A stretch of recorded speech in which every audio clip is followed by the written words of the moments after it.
ऐसी बहुत सी चीजें होती है जिनसे हम बहुत लंबे टाइम से जुड़े होते हैं, पर वो हमारे पकड़ में नहीं आती। वो चाहे हम खुद की कमियां कह सकते हैं और खुद की पॉजिटिव चीज भी कह सकते हैं। बहुत बार हमारे ऐसे साथी होते हैं, वो कमियां तो देखो हमारे वो निजी होंगी तो हमें बताएंगे, अच्छी बातें तो बता देते हो, अरे वाह ये बात आप में बड़ी कमाल की है। तो ये बात कोई मायने नहीं रखती। बात वो मायने रखती है जो वो हमें ये कहे कि आप में मुझे ये कमी नजर आ रही है। और वर्तमान समय में हमें हमारी कौन सी कमियां जाननी है जो हमारे लिए फायदेमंद है। वो है प्रतियोगिता परीक्षा में हम तैयारी कर रहे हैं और इस दौरान अगर हमारी कोई कमी आ रही है और हमारा कोई सगा संबंधी मित्र अगर वो बताता है, टीचर वो बताता है, तो उनको सुने और उनको लिखें, वो ही फायदेमंद है। मैं लगभग 16-17 साल से प्रतियोगिता परीक्षा से जुड़ा हूं, एक विद्यार्थी के तौर पे खुद को मानता हूं मैं आज तक 17 साल से। पिछले कुछ दिनों से जो मैंने नोटिस किया, बच्चों से बार बार बात हुई, वो ये है कि बच्चे ये कहते हैं कि ऐसा क्यों हो रहा है, ऐसा क्यों हो रहा है कि बार बार अच्छी तैयारी करने पर उनकी दृष्टि से, मैं ये नहीं कह रहा कि सारे ये मान ले, आरपीसी मान ले या पेपर करवाने वाली एजेंसी मान ले, खुद कहते हैं कि हम अच्छी तैयारी कर रहे हैं, बार बार ऐसा क्यों हो रहा है कि बार बार अच्छी तैयारी करने पर भी हमें हर बार कुछ अंक से मुख्य परिणाम या सफलता से वंचित रह जाते।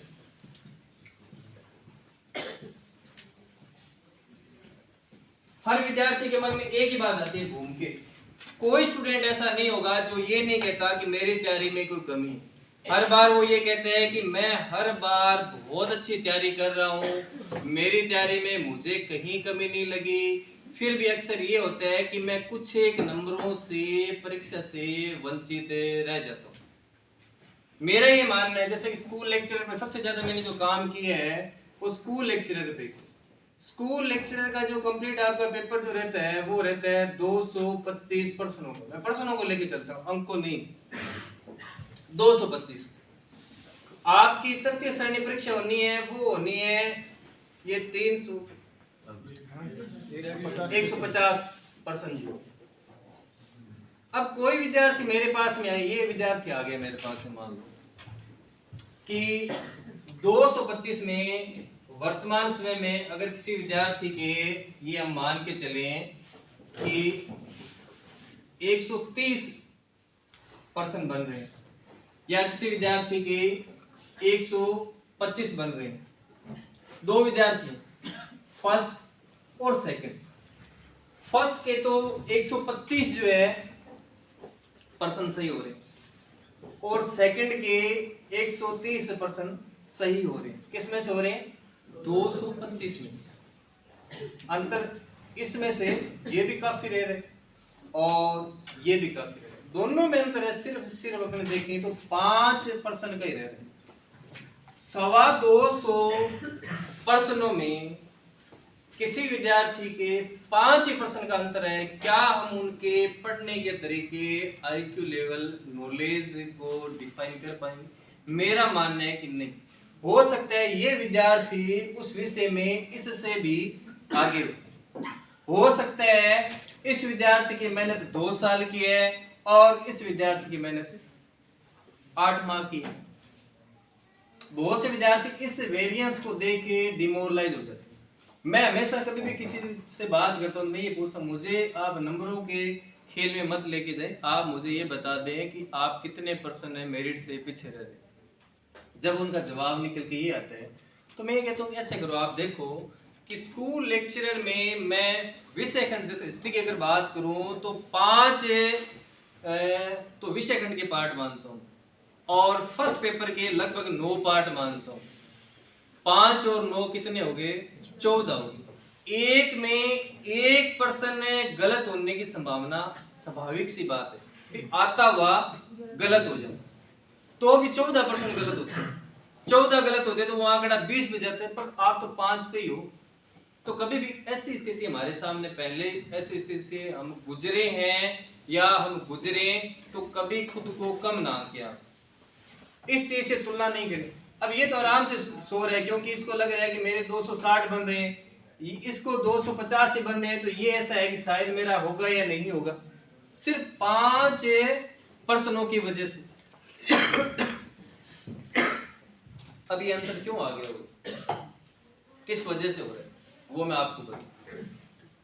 तैयारी के 2 तरीके होते हैं, एक वर्तमान में जो चल रहा है बहुत ही जोर शोर से, उसका नाम है ऑनलाइन। एक जो चल रहा है डुलमुल तरीके से, वो है ऑफलाइन। मैं 2017 में जैसे ही मैं स्कूल लेक्चरर सेलेक्ट हुआ, प्रवीण जी सर ने मुझे जिम्मेवारी सौंपी और मैंने काम करवाना स्टार्ट किया। अब तक के जितने बैच मैंने निकाले उन बैच का रिजल्ट मैं आपके सामने रखूंगा, आप खुद देखना कौन सी तैयारी जो प्रभावी रही। सबसे पहले इतिहास वाले विद्यार्थी जो है उनका बैच मैंने संभाला। उस बैच में रजिस्ट्रेशन जो रहे वो रहे 500 विद्यार्थी। तब तक ऑनलाइन कोई ऐसी व्यवस्थाएं थी नहीं। 500 विद्यार्थियों ने फीस सबमिट करवाई, पर उन 500 में से रेगुलर जो रहने वाले विद्यार्थियों की संख्या थी वो थी लगभग 200 से लेकर 230 विद्यार्थी ऐसे थे कि जिस दिन बैच स्टार्ट हुआ उस दिन से लेकर आखिर परीक्षा तक मेरे साथ में चलते रहे। अब जो रिजल्ट दे के जाने वाले जो विद्यार्थी थे वो टोटल जो विद्यार्थी मानता हूँ 75 से 80 विद्यार्थी जो है इस भर्ती के अंदर 2019 में जो एग्जाम रहा उस भर्ती में सफल हुए। उनमें से इन नियमित वाली संख्या में अगर विद्यार्थी निकालने हैं तो 70 विद्यार्थी आते हैं। इधर वाली संख्या में जो आए, रजिस्ट्रेशन करवाया और चले गए, वहां से संख्या निकल के 5 आती है। तो एक दृष्टि से आप देख सकते हैं रिजल्ट कहां से निकल के आता है। रिजल्ट वहीं से निकल के आता है जो विद्यार्थी ऑफलाइन में रहे। ऑफलाइन का मतलब ये नहीं कि आपने फीस जमा करवाई, आपने काम किया 2 महीने, फिर आप गायब हो गए, वहां से रिजल्ट कतई नहीं मिलते नहीं रिजल्ट। इस बार के हिस्ट्री बैच को फिर मैं आपके सामने रखूं। इस बार के हिस्ट्री बैच में 2 लाइन स्टार्ट होगी। ऑफलाइन वाले भी थे, ऑनलाइन वाले भी मेरे पास में थे। ऑनलाइन के लिए कभी भी विद्यार्थी मुझे फोन करके एक बार, सर बेस्ट कौन सा रहेगा, मैं क्यों, हमारे लिए बेस्ट है वो रहेगा ऑनलाइन। आपने सगुन के हमें कोई 1800 रुपए देने तो दे दो। कभी मेरे मुंह से ये बात नहीं निकली कि आप जो है ऑनलाइन व्यवस्था से जुड़ो, कभी नहीं कहा मैंने कहा कि देखो आपने एकेडमिक एजुकेशन में अब तक आपकी फैमिली में बीएड आपने किए, पीजी किए, स्कूलिंग अगर आपकी प्राइवेट से रही है तो कम से कम आपने 8 से 10 लाख रुपए आपने खर्च किए। 8 से 10 लाख रुपए, और किस लिए, जिस मुकाम पे आप आए ना इसी के लिए खर्च किए। वहां आपने 10 लाख रुपए खर्च कर दिए। अब आके आप हिसाब जोड़ रहे हो क्योंकि अब आप हिसाब से हो गए थोड़े। हो सकता है घर वाले 5000 भेजे तो जुगाड़ बनाते हो कि 5000 में से मैं लगा दूं और 2000 बचा लूं, जो मैं ये कर लूं वो कर लूं फला कर लूं। ये जुगाड़ू मत बढ़ो आप, अब लगाओ पैसे। अगर बढ़िया पीजी, अगर एक पीजी आपको 4500 में मिल रही है, अगर वहां पे एक पीजी आपको 5000 वाली मिल रही है तो मैं 5000 वाली पीजी का कहूंगा। को इन्वायरमेंट बहुत मायने रखते हैं। जो पीजी 5000 लेगी, कम लोगों की संख्या है, एक तो 5000 जैसे रेट अप हुआ तो वहां एक पढ़ने वाले से लोग, धर्मशाला और एक 5 स्टार होटल के इन्वायरमेंट में फर्क होता है कि नहीं होता, फर्क होता है। एक सोसाइटी जिसमें प्लॉट की रेंज अदर कॉलोनियों से थोड़ी सी अप होती है, हाई प्रोफाइल सोसाइटी जहां रह रही है उनके रहने में फर्क होता है। उन चीजों में थोड़ा सा आप देखें इस चीज को, अलग अर्थ ना निकालने कोई भी। यहाँ विद्यार्थी के मैंने 2 महीने काम कर लिया, अब मैंने लगा दिए 1600 रुपए। अब मैं घर बैठ के करूंगा, मैं बचत करूंगा पैसे, नुकसान में जा रहे हो। अब मैं बता दूं यहाँ ऑफलाइन में हमारे पास में रजिस्ट्रेशन जो रहे, इतिहास में 550 विद्यार्थियों का पंजीकरण रहा। यहाँ पे मेरे पास में लगभग 650 विद्यार्थियों ने फीस, सबसे ज्यादा यहाँ पे उत्साहित। और ये सुमेर सर जो हिस्ट्री का काम करवाते हैं उनका कोर्स हमने लेना है, सुना है पिछली बार 80 लोग लग गए थे। तो मैं कि मेरे हाथ में तो कुछ जादू तो है, वो बच्चे रुके, उन्होंने मेहनत की, वो सिलेक्ट हो गए। अब इन 850 में से वो सेम ही कंडीशन आ गई, 200 से लेकर 250 विद्यार्थी ऐसे थे जो रेगुलर यहाँ क्लास में आते थे मेरे पास, रेगुलर एक दिन से लेकर अंतिम दिन जब यहाँ हमने विदाई समारोह रखा तब तक वो उपस्थित थे। इन 200 में जो विद्यार्थी, अब हम जो आंकड़ा लेके चल रहे हैं वो लेके चल रहे हैं कि 240 से अंक से अबो वाले स्टूडेंट जो भी हमारे पास में है वो लगभग 110 से लेकर 125 है। वही आंकड़ा सेम ये रिजल्ट देखे जाएंगे हम, सिर्फ यहीं से निकल के आएंगे, इसी संख्या में से निकल के आएंगे। 100 से लेकर 125 स्टूडेंट वो है जो 200 से 250 से जो रेगुलर थे उन्हीं में से निकल के आए हमारे पास में कि 100 से यहां से जो संख्या निकल के आती है वो मेरे पास 15 लोगों की संख्या निकल के आती है। रिजल्ट आपके सामने। अब आप कोई बच्चे नहीं हो कि आपको एक एक चीज समझाई जाए। कोई ये कि बहुत से बच्चे ऐसे हैं कि मैं ये मानता हूं कि एक हिस्ट्री की थोड़ी सी समझ रखने वाला भी विद्यार्थी, मैं ये कहता हूँ मेरे से ज्यादा नॉलेज हिस्ट्री का रखता है, मेरे से ज्यादा। क्योंकि मेरा अक्सर ये सिस्टम रहा है कि मैंने विषय को उतने दिन ही रखा जितने दिन मुझे विषय की आवश्यकता है। थर्ड ग्रेड में काम किया, मुझे आवश्यकता थी तो थर्ड ग्रेड का मैंने पढ़ा, सेलेक्ट हुआ, फिर वो नाता नहीं रहा। सेकेंड ग्रेड 2012 हिंदी की तैयारी की, सेलेक्ट हो गए, फिर मैंने हिंदी छोड़ दी। फिर हिस्ट्री में आए, हिस्ट्री को पढ़ा। अब हिस्ट्री तो चलो बैच है तो जुड़े हुए चल रहे हैं थोड़े थोड़े। बहुत से गुरुजन ऐसे हैं जिन्होंने ऑनलाइन बहुत कोर्स बना रखे हैं, 600 घंटे के कोर्स है। मैं ये नहीं कहता कि उनकी विद्वता में कोई कमी है, 1% भी कमी नहीं है, बहुत विद्वान व्यक्ति है। मान लो 600 घंटे का किसी ने वीडियो बना दिया हिस्ट्री का, 600 घंटे पहली बात है कोई देख नहीं सकता। जो 600 घंटे वीडियो देखने की हिम्मत रखता है उसको हिस्ट्री पढ़ने की जरूरत नहीं है, वो खुद ही पढ़ सकता है हिस्ट्री। अब मान लो 600 घंटे का वीडियो देख के किसी ने नोट्स बना ली। अब वो क्या है कि इतने में एग्जाम नजदीक में आ गए, आपने खुद ने तो रिवाइज ही नहीं किया, वो कहाँ काम में आएंगे आपके। अक्सर अब जो बच्चों के फोन आते हैं उनको, सर उन्होंने करवाया बहुत अच्छा था, वो यूट्यूब पे ऐसा कह रहे हैं कि हमारे करवाए उनमें से तो 105% है। आए, बिल्कुल आए। मैं यहाँ किताब लेके बैठ जाऊँ और मैं बनाने लग जाऊँ उससे वीडियो, सारे बना के उस किताब को बांध के मैंने छोड़ दिया, या पहले उस किताब देखो पढ़ाने वाला कहीं से तो पढ़ेगा ही, ये तो मानो नहीं पढ़ेगा कि पढ़ेगा वो, उससे कोई ब्रह्मांड से तो ऐसी शक्ति मिले नहीं। मैं 3 किताबों से पढ़ूंगा, उसको प्रभावी बनवाऊंगा, या पानी लेता रहूंगा, वीडियो बनाता रहूंगा, थक गया उसके अंदर रोक दे वीडियो, 5 मिनट रोका, फिर पेज को पलटा देगा। या तो वो लाइव ऐसा करवा रहे हैं, कुछ ऐसा करवा रहे हैं, पहले वो खुद तैयार करते हैं 3, फिर वो बोलते हैं, ठीक है। आना तो उन्हीं किताबों से जो मार्केट में पढ़ी है, तो पहले वो पढ़े फिर वो आपको पढ़ाए, तो अरे आप ही पढ़ लो, ऐसा खुद पढ़ लो, आप 3 बार पढ़ोगे आपके समझ में आ जाएगा। 100% मेरिट जाती है कि किसी की नहीं जाती। मैं इसलिए कह रहा हूँ कि मैंने कभी ऐसे माध्यमों का सहारा नहीं लिया। मैं इसीलिए कह रहा हूँ जब मैंने लिया ये सहारा, तब मैं किसी विद्यार्थी पे अप्लाई नहीं करता उन चीजों को। अब आवश्यकता नहीं है कि आपको कोई यहाँ पे आके एक एक चीज को यहाँ पढ़ाए, अब आप खुद आप करेंगे, देखो सफल तभी होंगे। मैं आपको कोई भी अंधेरे में नहीं रखना चाहता, सच्चाई ये, मैंने व्याकरण नहीं पढ़ी कभी किसी से। कल हिंदी के बैच में परसों 3 दिन पहले मैं उनको पेपर सोल्व करवा रहा था, वर्ण विचार वाला जो टॉपिक था, आप में भी शायद कोई बच्चे बैठे होंगे।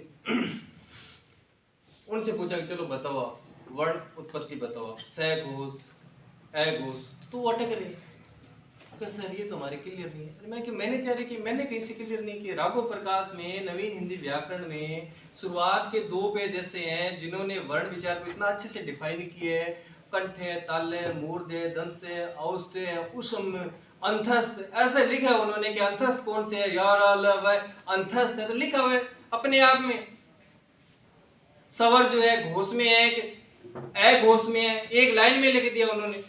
स्वर जो है अलग प्राण है, महाप्राण है, एक लाइन में लिख दिया। उसको डिफाइन क्या करना है, एक लाइन में लिखा हुआ है कि फला व्यक्ति का नाम जो है ये है, मेरा नाम सुमेर सिंह है तो सुमेर सिंह है, बस एक लाइन में यही आना है। फिर उसको भी कैसे समझाया जाए आपको, तो इन चीजों पे ध्यान दें, इन आंकड़ों पे आप देखें, रिजल्ट निकल के आना है वो ऑफलाइन क्लास से, नियमित टेस्ट से, और जिस दिन से ज्वाइन किया है लगातार एग्जाम से जुड़े रहेंगे। देखो बच्चों, रिजल्ट उसी से आने हैं। अन्य किसी मिथक में आप पढ़ते हैं तो उसे रिजल्ट नहीं मिलेगा, स्थिति वही बनेगी, सर 5 नंबर से रह गया, भाई 5 अंक से रह गया। और देखो हर बार अगर आप रह रहे हो, ये आंकड़ा अगर मैं 15 पे बढ़ा दूं ना तो कोई बड़ी बात नहीं है, 15% भी कोई बड़ी बात नहीं है। भाई सर मेरा अंतर जो आप देखो कम से कम में देखो, आप इसको अंक में मत देखो, अंक में देखोगे तो ये 30 हो जाएगा ना, अंक में देखते ये 30 हो जाएगा, अंक में मत देखो, प्रश्न में देखो। 15 अगर आप प्रश्न अपने देखते हैं तो स्कूल लेक्चर हिस्ट्री में 14 खंड है, हर खंड में एक इंग्लिश का गलत हो गया आता हुआ, एक हिंदी का गलत हो गया आता हुआ, एक गणित का आता हुआ गलत हो गया, एक रीजनिंग का आता हुआ गलत। पॉजिटिव सोचो उसको, नेगेटिव सोचोगे तो बहुत बड़ा हो जाएगा। पॉजिटिव एक ही का आता गलत हो गया, कमी देखो तैयारी में कोई लंबी चौड़ी कमी नहीं है लंबी चौड़ी कमी। इसको इस प्रकार से आप देखें और हर विद्यार्थी इस क्लासरूम में अगर बैठे हैं पूरे में उन्होंने परीक्षा दी, देखो ये स्थिति यही आ रही। कोई विद्यार्थी ऐसा नहीं है जो कि अंतिम परिणाम से कोई 50% पीछे रह रहा है। 50% वाला एक भी विद्यार्थी नहीं है। कमी 10% की, 9% की, 8% की, 6% की, 10% की, ये कमी रह रही है। ये कोई मेजर कमी नहीं है, इसको सुधारा जा सकता है। इन्हीं चीजों पे रहे, ठंड से दबे नहीं, आए रेगुलर। और एक ये मान के चले 48,000, देखो इस बार आपके हाथ से चूक गई ना, अगली परिस्थितियां नहीं बनेंगे। 48,000 पे नजर होनी चाहिए। कितने शून्य लग रहे हैं? 4, 8 और आके 3 शून्य, 3 शून्य। और जब अपने कवि बनते हैं तब तो बड़े, मुझे तो एक की आवश्यकता है। अरे 3 शून्य आके लगे हुए हैं। रात को नींद नहीं आनी चाहिए, नहीं आनी चाहिए नींद। कैसे आ जाएगा? ठंड लग रही है, किस बात की ठंड? ठंड तो अभी लग रही है। जिस दिन मैं भी देखता हूँ कि अब जो छुट्टी हो गई ना शीतकालीन की, तो मुझे ठंड लग रही है। स्कूल जब जा रहे तो ठंड लग ही नहीं रही। घर से अगर पोस्टिंग 50-60 किलोमीटर मिल गई तो ठंड कहाँ? ठंड होगी तो भी जाना पड़ेगा, बारिश आएगी तो भी जाना। यहाँ तो आप बहाने तलाश सकते हो। उस दिन मान लो लगातार 7 दिन बारिश है। उदयपुर वालों को देख लो, जो उदयपुर जिनकी पोस्टिंग है, राजसमंद जिनकी पोस्टिंग है, चित्तौड़ जिनकी पोस्टिंग है, वो तो बरसाती यूं लगाई हुई उनके सारे स्कूल जा रहे हैं। उनके तो 1.5 महीने बारिश ही चलती है। जब जुलाई में स्कूल खुलते हैं तो 1.5-2 महीने तो बारिश चल रही है, बारिश में जा रहे हैं लोग। तो इन्हीं चीजों को ध्यान में रखें आप। ठीक है, करो वो कुछ पड़ेगा प्रभाव कोई पड़ जाएगा। देख पड़ेगा वो तो देखो 48,000 में अपनी सीट जो है ना वो फिक्स कर लेगा, जिंदगी संवर जाएगी। यानी इतना अर्थ युग आगे आ रहा है कि वो एयरटेल वालों ने पहले तो वो कोई 300 रुपए का रिचार्ज होता था, अब देख